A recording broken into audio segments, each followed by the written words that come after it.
Episode మొదట్లోనే మన hero మండుతున్న ఎండను కూడా ఆస్వాదిస్తూ ఉన్నాడు. వావ్, భలే క్లైమేట్. అప్పుడు కళ్ళద్దాల వాడు మనం స్ట్రైట్ గా వెళ్తే నేవీ బేస్ కి వెళ్తాం అంటాడు. దానికి హీరో, వావ్, నువ్వు నేవీ వాడిలా ఆలోచిస్తున్నావు. అప్పుడు కళ్ళద్దాల వాడు టెన్షన్ గా, ఇది జోక్ కాదు, మనం ఒక పెద్ద పైరేట్ ముఠా కోసం వెతుకుతున్నాం. అతను నేవీ బేస్ లో ఉన్నాడు. అతని పేరు రోరో. అతను భయంకరమైన టెర్రరిస్ట్. బౌంటీ హంటర్స్ ను కూడా నరికేస్తాడు. అందుకే అందరికీ భయం. నాకు కూడా వాడంటే భయం అనగానే ఇక్కడ లూఫీ ఎగిరి గంతేస్తాడు. అలా చాలా దూరం ప్రయాణించి ఇప్పుడు నేవీ బేస్ కు వచ్చాం. అలా మన ఇద్దరు కుర్రాళ్ళు జోరో కోసం వెతుకుతున్నారు. అలా ముందుకు వెళ్తారు. అప్పుడు కళ్ళద్దాల వాడు అడుగుతాడు, నిజం చెప్పు, నువ్వు వాడిని మన టీంలో చేర్చుకోవాలని నిజంగా అనుకుంటున్నావా? దానికి అతను అవునంటాడు. కానీ మంచివాడైతేనే చేర్చుకుంటా. అది విని కళ్ళద్దాల వాడు నవ్వి, మంచివాళ్ళని నేవీ బేస్ లో లాక్ చేస్తారా? దానికి హీరో ఏమీ చెప్పడు. క్యాజువల్ గా ఒక పండ్ల షాప్ కి వచ్చి కొన్ని పండ్లు తీసుకుని తినడం మొదలు పెడతాడు. అతను ఆ షాప్ వాడిని అడుగుతాడు, జోరో, వాడు ఇప్పుడు ఎక్కడున్నాడో తెలుసా? అది వినగానే ఆ షాప్ వాడు కూడా షాక్ అవుతాడు. అప్పుడు ఆ కళ్ళద్దాల వాడు అంటాడు, చెప్పానుగా, వాడు భయంకరమైన టెర్రరిస్ట్. మనం వచ్చిన దారిలోనే వెళ్దాం, అదే బెస్ట్. దానికి హీరో, నోవే, మనం ఖచ్చితంగా వాడిని చూస్తాం, కలుస్తాం అంటాడు. అప్పుడు కళ్ళద్దాల వాడు, అక్కడ కెప్టెన్ మార్క్ అనే చాలా స్ట్రిక్ట్ ఆఫీసర్ ఉన్నాడు. మనం వెళ్ళగానే మనల్ని పట్టుకుంటారు. ఆ కెప్టెన్ పేరు వినగానే చుట్టూ ఉన్న వాళ్ళందరూ భయంతో పారిపోతారు. అది చూసి లూఫీ మళ్ళీ నవ్వుతాడు. అక్కడి నుండి కట్ చేస్తే మన ఇద్దరు నడిచి నేవీ బేస్ కి చేరుకుంటారు. నేవీ బేస్ లో ఉన్న ఆ పెద్ద గేటు అది చూడగానే కళ్ళద్దాల వాడికి సంతోషం, బాధ కలుగుతాయి. వాడు కన్నీళ్లు తుడుచుకుని చుట్టూ చూస్తాడు. అప్పుడు లూఫీ కనపడడు. లూఫీ కష్టపడి ఆ గేటు పైకి ఇప్పుడు పూర్తిగా ఎక్కేశాడు. అది చూసి కళ్ళద్దాల అబ్బాయి టెన్షన్ పడి, వద్దు, గేటు పైకి అలా ఎక్కకూడదు, ఎవరైనా చూస్తే అరెస్ట్ చేస్తారు. కానీ మన హీరో అక్కడంతా చూసి అతన్ని కనిపెడతాడు. లూఫీ అంటాడు, ఆ జోరో అక్కడ కట్టేసి ఉన్నాడు, నాకు కనపడుతున్నాడు. అది విని కళ్ళద్దాల వాడు కూడా ఆ గేటు పైకి ఎక్కుతాడు. వాడు అంటాడు, ఎప్పటికీ జోరోని బయట కట్టేయారు, నువ్వు పొరపాటు పడి ఉంటావు అని చెప్తూ పైకి ఎక్కుతాడు. అప్పుడే అతను చూస్తాడు, అక్కడ ఉన్నది జోరోనే. అతను భయంతో, నువ్వు చెప్పింది నిజమే, అది జోరోనే అంటాడు. అప్పుడు లూఫీ, నేను వెళ్ళి వాడి తాళ్లు విప్పేస్తాను. దానికి కళ్ళద్దాల వాడు, అయ్యో వద్దు, తాళ్లు విప్పితే వాడు ముందు కొట్టేది మనల్నే. దానికి హీరో, భయపడకర్లేదు, నాకు చాలా పవర్ ఉంది, వాడిని సింపుల్ గా హ్యాండిల్ చేస్తా అంటాడు. అలా వాళ్ళు సీరియస్ గా వాదించుకుంటారు. అది విని జోరో కోపంగా, ఆపండ్రా, చాలా సేపటి నుండి ఇరిటేట్ చేస్తున్నారు, ఇంకా ఇరిటేట్ చేస్తే నేనెవరో తెలుస్తుంది. అది విని ఒక సెకను మన వాళ్ళు ఫ్రీజ్ అయిపోతారు. బహుశా ఒక చిన్న పాప, ఆమె ఒక అడుగు వేసి ఇప్పుడు ఆ గోడ దాని మీదుగా పైకి ఎక్కి వస్తోంది. ఆమె ఒక ప్యాకెట్ ను గట్టిగా పట్టుకుని నెమ్మదిగా జోరో దగ్గరికి వెళ్తోంది. అది చూసిన కళ్ళద్దాల అబ్బాయి, ఓయ్ చిన్నదనా, ఎక్కడికి వెళ్తున్నావు? అతను చాలా డేంజర్, అతని దగ్గరకు వెళ్ళొద్దు అని అరుస్తాడు. ఆ చిన్న పాప ఇప్పుడు 2 రైస్ బాల్స్ తీసుకుని జోరో ముందు ఉంచుతుంది. నువ్వు పొద్దున్నుంచి ఏమీ తినలేదు, కనీసం ఇవి తిను అని నవ్వుతూ అతన్ని చూస్తుంది. అది చూసి అతనికి కూడా కొంచెం సంతోషం వస్తుంది. కానీ అతను కోపంగా అంటాడు, నీకు బతకాలని ఉంటే ఇప్పుడే ఇక్కడి నుండి పారిపో. అప్పుడే మిగతా ముగ్గురు అక్కడికి వస్తారు, లోపలికి వస్తారు. అందులో మధ్యలో ఉన్న ఎర్ర జుట్టువాడు ఇప్పుడు ఆ చిన్న పాపను అడుగుతాడు, ఓ, నువ్వు ఇతని కోసం రైస్ తీసుకొచ్చావా?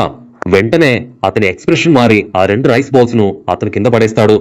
తర్వాత ఆ రైస్ బాల్స్ ను కాళ్లతో తొక్కి పడేస్తాడు. అది చూసి ఆ చిన్న పాప ఏడుస్తోంది. అప్పుడు ఆ ఎర్ర జుట్టువాడు ఆ చిన్న పాపతో చెప్తాడు, నువ్వు నోటీస్ బోర్డు చదవలేదా? ఇక్కడున్న క్రిమినల్స్ ఎవరైనా హెల్ప్ చేస్తే వాళ్ళను కూడా కలిపి మేము శిక్షిస్తాం. ఇది కెప్టెన్ మోర్గాన్ ఆర్డర్. అందుకే మళ్ళీ నిన్ను ఈ పరిసరాల్లో చూడకూడదు. యాక్చువల్లీ ఈ ఎర్ర జుట్టువాడు ఆ కెప్టెన్ మోర్గాన్ కొడుకు. అప్పుడు అతనితో ఉన్న ఒకడు ఆమె చేతిని పట్టుకుని పైకి ఎత్తి బయటికి విసిరేస్తాడు. లూఫీ దూకి ఆమెను సరిగ్గా పట్టుకుంటాడు. అందుకే ఆమెకు పెద్దగా ఏమీ కాదు. కళ్ళద్దాల అబ్బాయి అది చూసి షాక్ అవుతాడు. నేను ఎప్పుడూ అనుకోలేదు నేవీలో ఇంత చెడ్డవాళ్లు ఉంటారని. అప్పుడు అదే సమయంలో ఆ ఎర్ర జుట్టువాడు మళ్ళీ ఇప్పుడు జోరోని ఎగతాళి చేస్తాడు, నువ్వు ఇంకా చావలేదా? ఇంకా 10 రోజులు నిన్ను ఇలాగే కట్టేస్తాం, దానిలోపు ఖచ్చితంగా నీ గాలిపోతుంది అని చెప్పి అతను అక్కడి నుండి నడుచుకుంటూ వెళ్ళిపోతాడు. అప్పుడు మన హీరో స్టైల్ గా ఇప్పుడు జోరో దగ్గరకు నడుచుకుంటూ వస్తాడు. అతను జోరోని అడుగుతాడు, నీకు చాలా పవర్ ఉందా? నిన్ను ఎవరు ఓడించలేరా? మరి ఇలా వాళ్ళు నిన్ను పట్టుకుని ఇక్కడ కట్టేసి. దానికి జోరో అతను కోపంగా చెప్తాడు, నా 2 కాళ్ళు ఫ్రీగానే ఉన్నాయి, నీకు ప్రాణాలు కావాలంటే నా దరిదాపుల్లోంచి తప్పుకో. నేను 10 రోజులుగా ఇక్కడ పస్తులుంటున్నాను, మీలాంటి వాళ్ళు కనీసం 3 రోజులు కూడా బతకలేరు. అది విని లూఫీ గట్టిగా నవ్వుతాడు. అప్పుడు జోరో చాలా బాధతో ఇప్పుడు లూఫీతో చెప్తాడు, నాకు నిజంగా చాలా ఆకలిగా ఉంది, నీకు ఇబ్బంది లేకపోతే కింద పడి ఉన్న ఆ రైస్ అది నాకు తీసిస్తావా? దానికి హీరో చెప్తాడు, అయ్యో అదంతా మట్టి అయిపోయింది, అదంతా నువ్వు తినగలవా? దానికి అతను చెప్తాడు, పర్వాలేదు, ఈ పరిస్థితిలో ఏది దొరికినా నేను తింటాను. వెంటనే మన హీరో ఆ రైస్ ను వీలైనంత నీట్ గా కలెక్ట్ చేసి అతనికి తినడానికి ఇస్తాడు. అప్పుడు హీరోకి అర్థమవుతుంది నిజానికి ఇతను అమాయకుడని.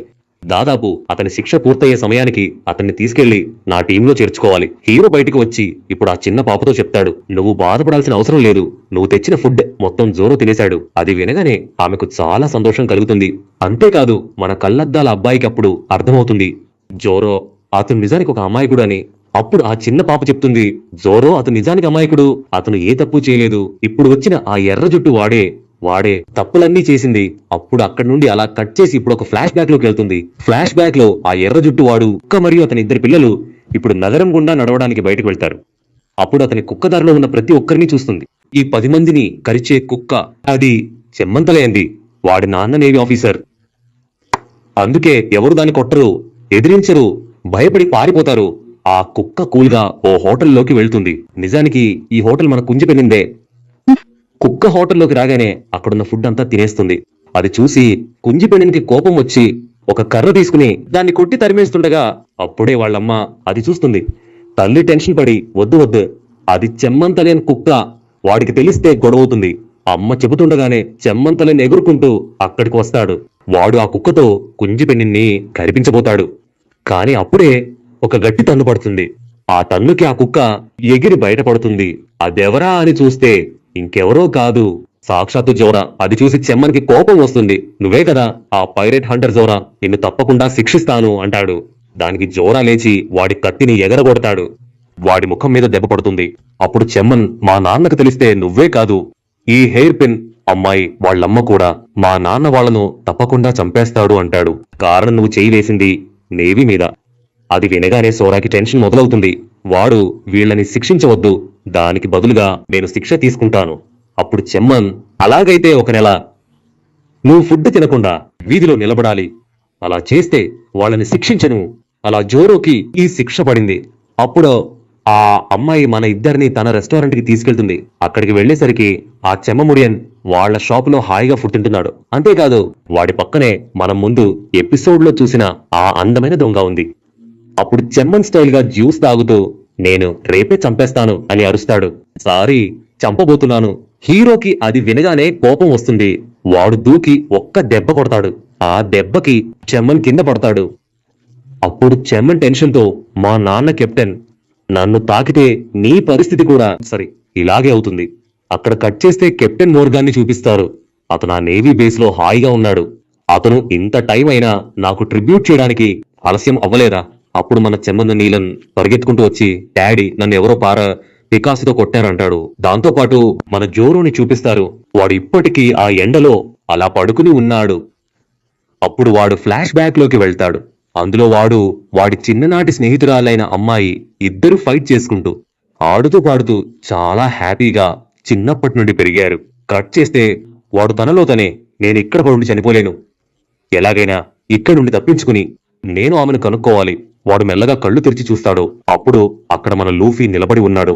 అది చూసి జోరో, ఓహ్ నువ్వింకా ఇక్కడే ఉన్నావా? నీ ఆ చెత్త నవ్వు నా కట్లు విప్పాక మొదటి దెబ్బ నీకే. దానికి హీరో క్యాజువల్ గా నవ్వి, నేను నేరుగా ఒక విషయం అడగబోతున్నాను. నేను నా కోసం ఒక పైరేట్స్ టీమ్ ని రెడీ చేసుకుంటున్నాను అంటాడు. నిన్ను విడిపిస్తే నువ్వు నా టీంలో చేరతావా? దానికి జోరో టెన్షన్ పడి, నా వల్ల కాదు, నాకు పైరేట్స్ అంటే అస్సలు ఇష్టం లేదు అంటాడు. నేను పైరేట్ హంటర్ని, అలాంటి నేను నీ టీంలో ఎలా చేరతాను? అది విని లూఫీ అంటాడు, అసలు అందరూ నిన్ను బౌంటీ హంటర్ గానే చూస్తున్నారు. నువ్వు నాతో చేరినా చేరకపోయినా ఈ చెడ్డ పేరు నిన్నెప్పటికీ వదలదు. అందుకే నేను డిసైడ్ అయ్యాను, ఈ రోజు నుండి నువ్వు నా టీంలోని ఒక మెంబర్వి. అది విని జోరో పళ్ళు కొరుకుతాడు.